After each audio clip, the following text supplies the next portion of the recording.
Good morning children, class 8, lesson number 1, page number 3, part 4. आज मैं इस पहले पैराग्राफ को हिंदी में समझाऊंगी. In a forest land by the side of the river Ganga, high on the mountains, there lived about 80,000 monkeys along with their giant monkey king. जंगलों के मार्ग पर गंगा नदी के किनारे ऊंचे ऊंचे पहाड़ों में लगभग 80,000 बंदर अपने राजा बंदर के साथ रहते थे. And by the side of the clear gushing water stood a tall shady tree bearing big beautiful juicy golden fruit commonly called mangoes. और वहाँ जहाँ पर पानी के अच्छे स्रोत थे वहां पर एक बड़ा छायादार पेड़ लगा हुआ था जो बहुत ही बड़ा बड़ा फल सुंदर और रसदार और जिसके फल के कलर सुनहले थे. वह फल मैंगो के नाम से जाना जाता था. All the monkeys just loved these mangoes and ate them off almost as soon as they had ripe. सभी बंदरें ये फल को बहुत ही प्यार करते थे और उन्हें बहुत ही पसंद था और जैसे ही ये आम के फल पक जाते थे वे खा जाते थे. Which was very good thing as their wise giant king had warned them not to let a single juicy fruit fall into the river. जैसे कि उसके बड़े राजा बंदर ने कहा था कि उसमें से कोई भी एक रसदार आम का फल नदी में नहीं गिरना चाहिए और वे इस प्रकार के वे करते ही रहे थे जो बहुत अच्छी बात थी. Because if the current carries even one of these fruits down the river to the land where the men lived, they would surely come in search of this delicious fruit and destroy the peace in the land of the monkeys. अगर यह नदी के तेज बहाव से ये फल गिरकर जहाँ लोग रहते हैं वहां पर अगर उस भूमि पर पहुंच जाए तो वे लोग जरूर ही इस अच्छे स्वादिष्ट फल की खोज में आएंगे और यहाँ जो बंदर रहते हैं उन लोगों की शांति को वे नष्ट कर देंगे.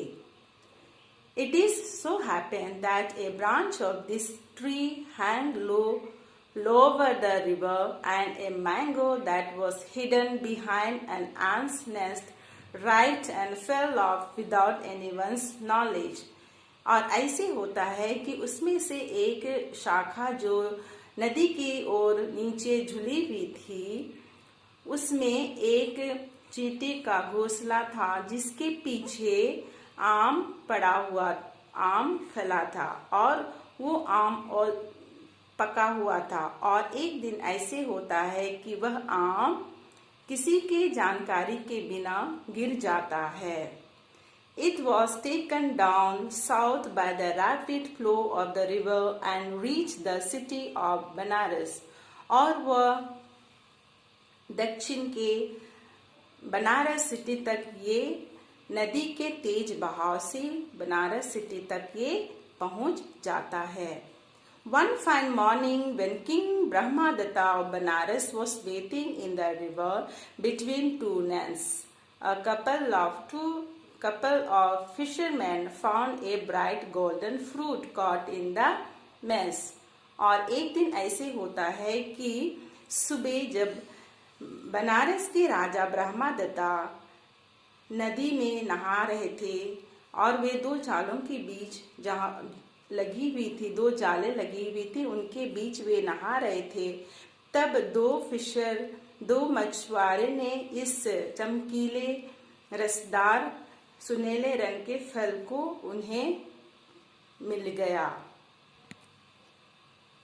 जो उस जाल में फंसा हुआ था. Very excited they took it to show it to king. और वे बहुत आश्चर्य हो गए और इसलिए वे राजा को दिखाने के लिए गए. The king examined the fruit carefully and asked where it had come from and what it was called.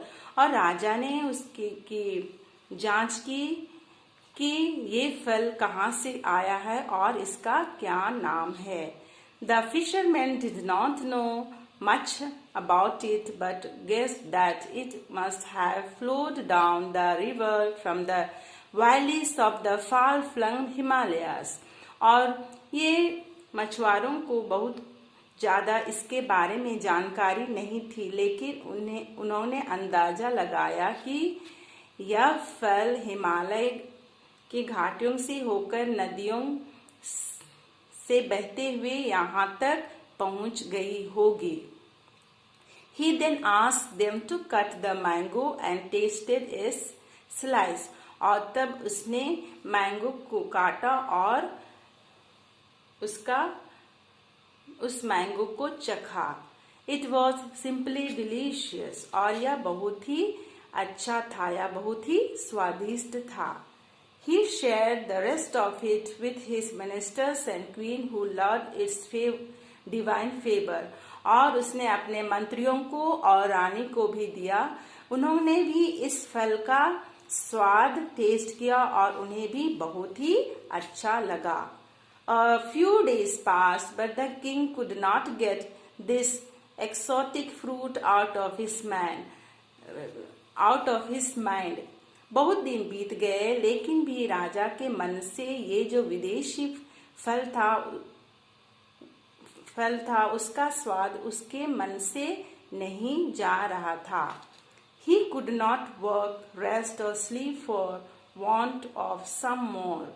और वो काम भी नहीं कर सक रहा था और आराम भी नहीं कर पा रहा था और वो उसे नींद भी नहीं लग रहा था, क्योंकि वो उसके मन में और भी ज़्यादा इस फल को चखने का मन था. Finally, he could bear it no longer and set sail in search of it. और उसे सहा नहीं गया और इसलिए वो इसकी खोज के लिए पालों को स्थापित करता है. He established a fleet of rats and sailed up the river accompanied by his men and few fishermen. और उन्होंने एक लकड़ी का लट्ठा से एक बेड़ा बनाते हैं और वे कुछ मछुआरे और उस राजा के व्यक्ति इस आम की खोज में वे निकल पड़ते हैं. बच्चे ये पैराग्राफ को पढ़ेंगे और समझने की कोशिश करेंगे और इसका हिंदी भी अर्थ समझने की कोशिश करेंगे. Thank you.